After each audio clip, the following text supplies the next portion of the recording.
Vocabulary वाली class जिसका इंतजार आप सभी को हमेशा रहता है। तो चलिए देखते हैं आज कौन कौन से वर्ड आपके डिक्शनरी में ऐड होने वाले हैं। तो इसी के साथ वीडियो को स्टार्ट करते हैं।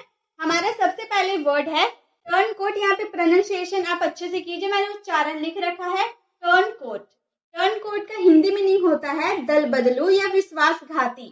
कोई विश्वास तोड़ देता है ना, तो हम उसे इंग्लिश में बोलते हैं टर्न कोट। इसके सिनोनिम्स होते हैं defector, informer, conspirator. Defector, informer, conspirator. Turncoat के सिनोनिम्स होते हैं ये। सिनोनिम्स यानी कि सिमिलर वर्ड्स, उससे मिलता जुलता वर्ड। Defector, informer, conspirator. इसके अपोजिट वर्ड है अडहिरेंट। इसके एग्जाम्पल है everyone knew he is a turncoat. सभी जानते थे कि वह एक दल बदलू है। Everyone knew he is a turncoat. सभी जानते थे कि वह एक दल बदलू है। तो हमारा पहला वर्ड है टर्न कोट, जिसका हिंदी मीनिंग होता है दल बदलू या फिर विश्वासघाती, जो हमारा भरोसा तोड़ देता है, या कभी किसी और के साइड होगा तो कभी किसी और का साइड होगा। इस तरह के इंसान को हम टर्न कोट कह सकते हैं, दल बदलू। अगर हमें टर्न कोट याद नहीं आता है तो हम उसे डिफेक्टर कह सकते हैं, या फिर इन्फॉर्मर कह सकते हैं, कॉन्स्पिरेटर कह सकते हैं। ये हम कह सकते हैं टर्न कोट की जगह पे, क्योंकि टर्न कोट का सिमिलर वर्ड ही ये सारे होते हैं। इसलिए मैं एक वर्ड के 3-3 सिनोनिम्स देती हूँ, ताकि आप एक भूल भी जाते हो तो आपको एक हमेशा याद रहेगा। तो आप इसका स्क्रीनशॉट ले लें और अपनी कॉपी में अच्छे से लिख ले। चलिए इसी के साथ नेक्स्ट हमारा वर्ड है फैटल। फैटल देखिए यहाँ पे अच्छे से उच्चारण कीजिए। फैटल, फैटल यानी कि हानिकारक, घातक या फिर जानलेवा। कोई चीज हमारे लिए जो हानिकारक होती है वो हमारे स्वास्थ्य के लिए ठीक नहीं होती है, तो हम उसे इंग्लिश में कह सकते हैं फैटल। इसके सिनोनिम्स होते हैं calamitous, fateful, incurable. Calamitous, fateful, incurable. इसके अपोजिट होते हैं हार्मलेस। फैटल के सिनोनिम्स होते हैं कैलामिटस, फेटफुल, इनक्यूरेबल, और अपोजिट होते हैं harmless. AIDS is a fatal disease. AIDS एक घातक बीमारी है। एक डिसीज का नाम है AIDS. AIDS is a fatal disease. AIDS एक घातक या फिर हानिकारक या जानलेवा बीमारी है। तो फैटल का मतलब ही होता है हानिकारक, घातक या फिर जानलेवा। अगर हमें फैटल याद नहीं आ रहा तो हम इसके जगह उसके सिनोनिम्स को भी यूज कर सकते हैं अपनी डेली लाइफ में। एक्स्ट्रावेगेंट, एक्स्ट्रावेगेंट यानी कि फिजूल खर्च या अनावश्यक, असाधारण, जो बहुत ज्यादा खर्च करता है। फिजूल खर्च को इंग्लिश में हम क्या कह सकते हैं? एक्स्ट्रावेगेंट। अगर हम एक्स्ट्रावेगेंट हमें याद नहीं आ रहा तो हम क्या यूज कर सकते हैं? हम एक्स्ट्रावेगेंट की जगह अबसर्ड, एक्सेसिव, लेविश, ये तीनों का यूज कर सकते हैं, क्योंकि एक्स्ट्रावेगेंट के सिनोनिम्स ही होते हैं अबसर्ड, एक्सेसिव, लेविश। इसके ऑपोजिट होते हैं ऑर्डिनरी। ऑपोजिट होंगे ऑर्डिनरी। एक्स्ट्रावेगेंट के ऑपोजिट हो गए ordinary. She's got very extravagant taste. उसकी पसंद बहुत खर्चीली है। She's got very extravagant taste मतलब वो बहुत खर्च करने वाले सामान को ही पसंद करती है, तो हम उसे कह सकते हैं she's got very extravagant taste. उसकी पसंद बहुत खर्चीली है। या फिर she's got very lavish taste. उसकी पसंद बहुत खर्चीली है। तो हम इसके सिनोनिम्स का भी यूज कर सकते हैं एक्स्ट्रावेगेंट की जगह पे। तो अगर आपको एक्स्ट्रावेगेंट नहीं याद आ रहा तो आप उसकी जगह अबसर्ड, एक्सेसिव या फिर लेविश का भी यूज कर सकते हैं, क्योंकि इन सबका मीनिंग होता है फिजूल खर्च या फिर अनावश्यक। नेक्स्ट है हमारे रिइंस्टेट। रिइंस्टेट का हिंदी मीनिंग होता है बहाल करना या फिर से नियुक्त करना। मान लो किसी को आपने कंपनी से निकाल दिया और फिर से उसे नियुक्त करना है, फिर से दूसरे एम्प्लॉय को या फिर वही एम्प्लॉय को नियुक्त करना है। फिर से नियुक्त करने को हम इंग्लिश में कह सकते हैं रिइंस्टेट। रिइंस्टेट। इसके सिनोनिम्स होते हैं रिप्लेस। अगर आपको रिइंस्टेट याद नहीं आ रहा तो आप उसकी जगह रिप्लेस का यूज कर सकते हैं, रिन्यू का यूज कर सकते हैं, प्लस रिस्टोर का भी यूज कर सकते हैं। रिइंस्टेट अगर आप यूज करते हैं तो बहुत ही बढ़िया बात है। और अगर आप उसके सिनोनिम्स को भी जानना चाहते हैं तो उसके सिनोनिम्स होते हैं रिप्लेस, आप इसका भी यूज कर सकते हैं, रिन्यू और रिस्टोर, इसका भी आप यूज अपने डे टू डे कॉन्वर्सेशन में कर सकते हैं, फिर से नियुक्त करने के सेंस में। इसके ऑपोजिट वर्ड होते हैं फायर, मतलब निकाल देना, जॉब से निकाल देना, फायर कर देना। ठीक है, तो रिइंस्टेट का मतलब हो गया फायर।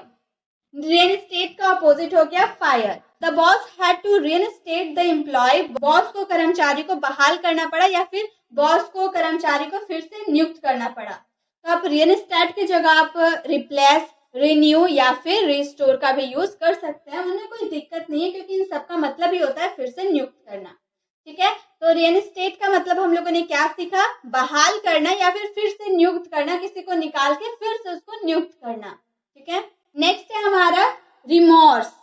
रिमोर्स का हिंदी मीनिंग होता है पछतावा, पश्चाताप, अफसोस। पछतावा, पश्चाताप, अफसोस मतलब कोई काम ऐसा कर दिए जो हमें नहीं करना चाहिए था, लेकिन हम लोगों ने कर दिया और बाद में हम पछता रहे कि मैंने वो क्यों किया। ऐसे वाले सेंस में आपको इंग्लिश में रिमोर्स का यूज करना है। अगर आपको रिमोर्स याद नहीं आ रहा तो आप उसकी जगह गिल्ट का भी यूज कर सकते हैं, जो आप बहुत ज्यादा यूज करते होंगे। Guilt, regret, penance. Guilt, regret, penance ये रिमोर्स के सिनोनिम्स होते हैं। ऑपोजिट की बात करें तो हो जाएगा सेटिस्फैक्शन। सेटिस्फैक्शन रिमोर्स का ऑपोजिट हो गया सेटिस्फैक्शन, यानी कि संतुष्टि से रहना, कोई पछतावा नहीं, कोई गलत काम नहीं किया, कोई पछतावा नहीं है। ठीक है, he was filled with remorse, he was filled with remorse वह पछताव से भर उठा या फिर वो पछतावा से भर उठा, मतलब वो कोई काम कर दिया होगा, बाद में उसे रिग्रेट हो रहा, मतलब वो पछता रहा है कि वो ऐसा क्यों किया। he was filled with remorse या फिर he was filled with guilt, he was filled with regret, he was filled with penance, सबका मतलब क्या होगा? वह पश्चाताप या फिर अफसोस, पछतावा से भर उठा। तो रिमोर्स का मतलब हो गया ताप, पछतावा या फिर अफसोस करना। नेक्स्ट है हमारा सार्केज्म। सार्केज्म का हिंदी मीनिंग होता है कटाक्ष, ताना या व्यंग। हम किसी को ताना मारते हैं ना, तो ताना मारना को ही हम सार्केज्म।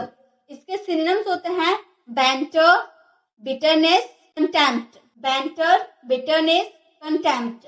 ऑपोजिट हो गया अप्रूवल। अप्रूवल, सरकेज्म का ऑपोजिट हो गया approval. This sarcasm hurt her feelings, उसका कटाक्ष उसकी भावनाओं को आहत करता है। This sarcasm hurt her feelings, उसका कटाक्ष उसकी भावनाओं को आहत करता है। तो सरकेज्म का मतलब हो गया कटाक्ष, ताना या फिर व्यंग। ठीक है, नेक्स्ट है हमारे मॉडेस्ट। मॉडेस्ट का मतलब होता है विनम्र, शालीन, सुशील या दिखावा रहित। मॉडेस्ट का हिंदी मीनिंग होता है विनम्र, शालीन, सुशील या दिखावा रहित। इसके सिनोनिम्स होते हैं हम्बल। मॉडेस्ट के सिनोनिम्स होते हैं humble, moderate, prudent. Humble, moderate, prudent. Opposite हो गया असॉर्ट। मॉडेस्ट के ऑपोजिट हो गए असॉर्ट।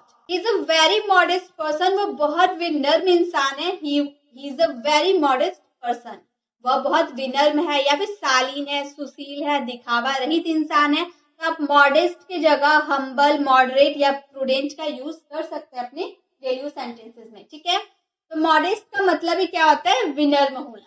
गाइस, अगर आपको वीडियो अच्छी लग रही है तो प्लीज वीडियो को लाइक करें और आप सारे पेज का स्क्रीनशॉट ले लें, ताकि आप इसे खाली समय में अपनी कॉपी में अच्छे से लिख पाए और जब याद करने का मौका आएगा तो आप इसे आराम से याद कर पाए। तो इसका स्क्रीनशॉट जरूर ले लें और इसे ज्यादा से ज्यादा लोगों को शेयर करें, ताकि सभी को ऐसी वर्ड मीनिंग, सिनोनिम्स, ऑपोजिट सभी एक साथ सीखने को मिले। तो इसे शेयर जरूर कीजिएगा। नेक्स्ट है हमारे प्रॉम्प्ट। प्रॉम्प्ट का मतलब होता है तुरंत, शीघ्र, फुर्तीला। तुरंत, शीघ्र या फिर फुर्तीला। सिनोनिम्स होते हैं क्विक। प्रॉम्प्ट का सिनोनिम्स होते हैं quick, precise, rapid. Quick, precise, opposite होगा स्लो, धीमा। प्रॉम्प्ट का मतलब तुरंत, शीघ्र, फुर्तीला, स्लो यानी कि धीमा, अपोजिट हो गया उसका। I am looking forward to a prompt reply, मैं शीघ्र उत्तर का इंतजार कर रहा हूँ या फिर प्रतीक्षा कर रहा हूँ। I am looking forward to a prompt reply, मैं शीघ्र उत्तर की प्रतीक्षा कर रहा हूँ। तो प्रॉम्प्ट का मतलब हो गया तुरंत, शीघ्र या फिर फुर्तीला। नेक्स्ट है हमारे डिप्लोमेटिक। डिप्लोमेटिक का हिंदी मीनिंग होता है कूटनीतिक, व्यवहार कुशल। डिप्लोमेटिक का हिंदी मीनिंग होता है कूटनीतिक या फिर व्यवहार कुशल। सिनोनिम्स होते हैं gracious, gracious, polite, strategic. Gracious, polite, strategic. इसके ऑपोजिट हो गए इम्पोलाइट। डिप्लोमेटिक के ऑपोजिट हो गए impolite. She is usually a calm and diplomatic woman. वह आमतौर पर एक शांत और कूटनीतिक महिला है। She is usually a calm and diplomatic woman. तो डिप्लोमेटिक का मतलब क्या होता है हमारा? कूटनीतिक या फिर व्यवहार कुशल, जो हर काम में कुशल है। नेक्स्ट है हमारे लैविश। लैविश का हिंदी मीनिंग होता है आलिशान या फिर खर्चीला, बहुत खर्च करता है। लैविश जीवन जीता है, मतलब बहुत खर्चीलों वाला जीवन जीता है। तो लैविश का मतलब हो गया आलिशान या खर्चीला। सिनोनिम्स होते हैं अब्सॉर्ब्ड, एक्सेसिव, एक्स्ट्रावेगेंट, अभी हम लोगों ने कुछ देर पहले एक्स्ट्रावेगेंट देखा था ना, उसका मतलब भी फिजूल खर्च या फिर बहुत खर्चीला होता है। और लेविश का मतलब भी सेम होता है, खर्चीला, इसलिए उसके सिनोनिम्स हो गए अब्सॉर्ब्ड, एक्सेसिव या एक्स्ट्रावेगेंट।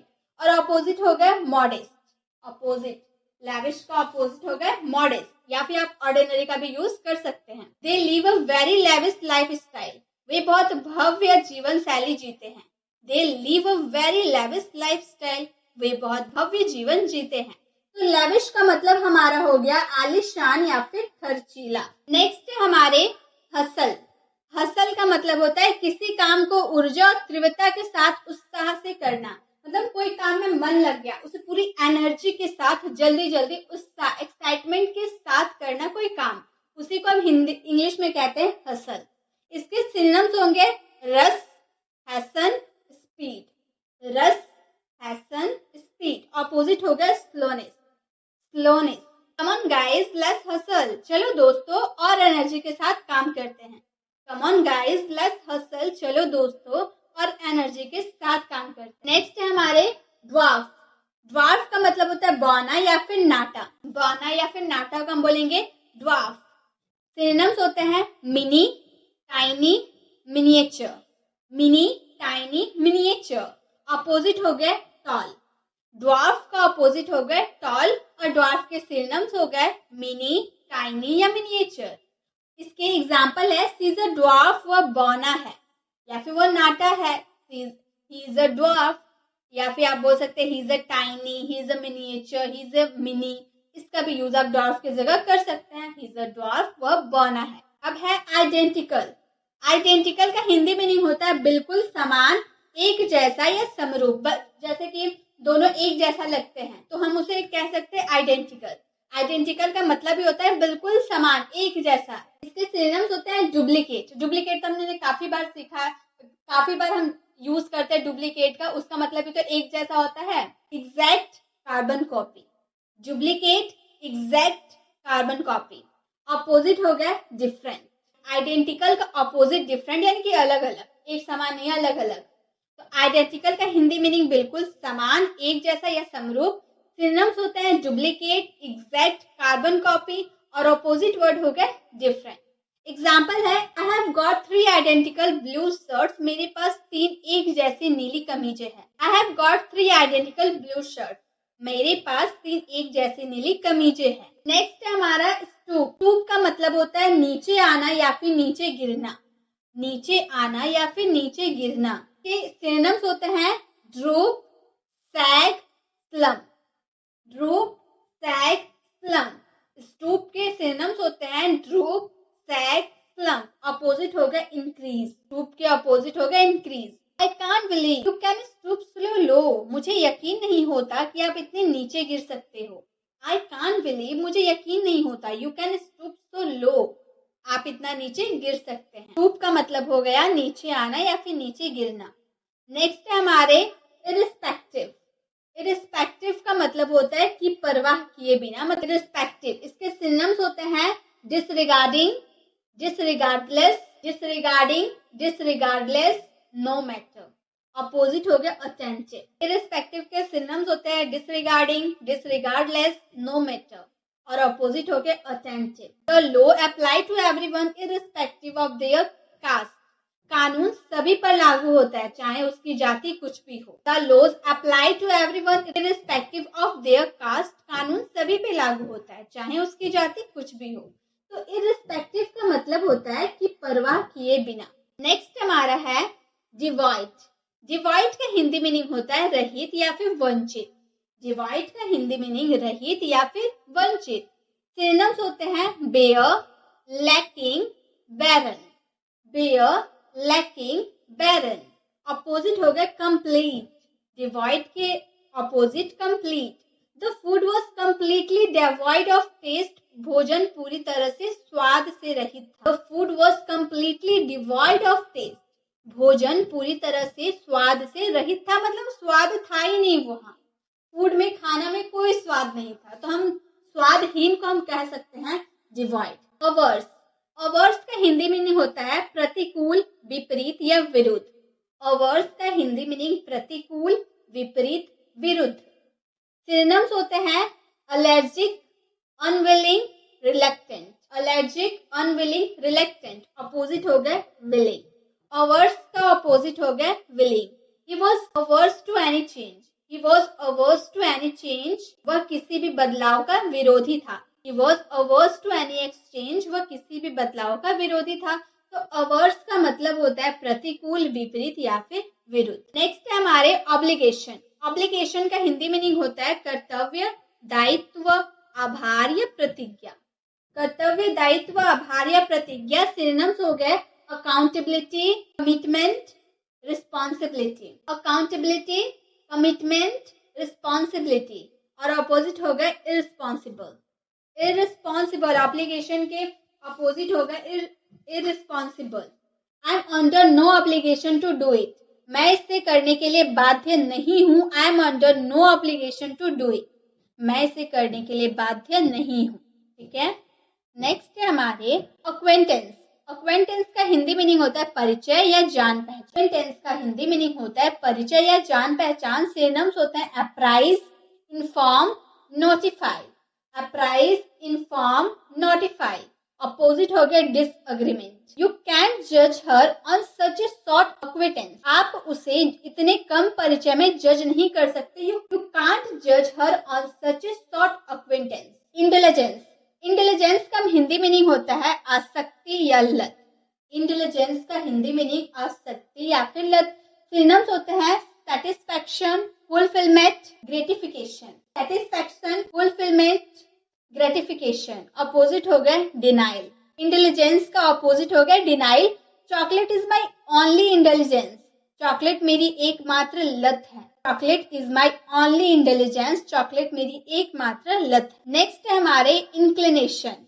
इंक्लिनेशन का हिंदी मीनिंग होता है झुकाव, इच्छा या फिर रुझान। झुकाव, इच्छा या रुझान इंक्लिनेशन का मतलब होता है। इसके सिनोनिम्स होते हैं tendency, propensity, proclivity. Tendency, propensity, proclivity. Opposite हो गया अवर्सन। He did not show the slightest inclination to help. उन्होंने मदद करने के लिए मामूली झुकाव नहीं दिखाया। उन्होंने मदद करने के लिए मामूली झुकाव नहीं दिखाया। He did not show the slightest inclination to help. Next है हमारे longing.